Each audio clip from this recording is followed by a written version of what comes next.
Armstrong கொலை வழக்கில் 11 பேர் கைது செய்யப்பட்டுள்ள நிலையில் ஏற்கனவே சரணடைந்த 8 பேருக்கும் 15 நாட்கள் நீதிமன்ற காவல் விதிக்கப்பட்டுள்ளது.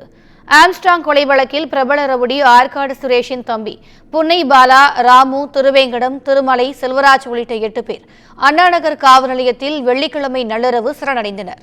அதனைத் தொடர்ந்து ஆற்காடு சுரேஷின் தம்பி புன்னை பாலாவிடம் மேற்கொண்ட விசாரணையில் அண்ணன் ஆற்காடு சுரேஷின் பிறந்தநாள் அல்லது நினைவு நாளுக்குள் ஆம்ஸ்ட்ராங்கை கொலை செய்ய திட்டம் தீட்டியதாக கூறியுள்ளார்.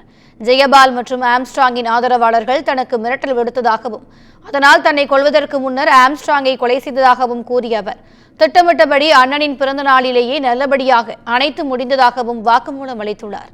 கொலையாளிகளிடம் வாக்குமூலம் பெற்ற பின் அவர்களை நேற்றிரவு எழும்பூர் நீதிமன்ற பொறுப்பு நீதிபதி முன் ஆஜர்படுத்தப்பட்டனர்.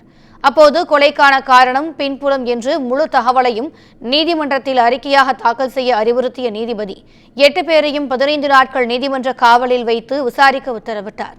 இதனையடுத்து அவர்கள் பாதுகாப்பாக புழல் சிறைக்கு அழைத்துச் செல்லப்பட்டனர்.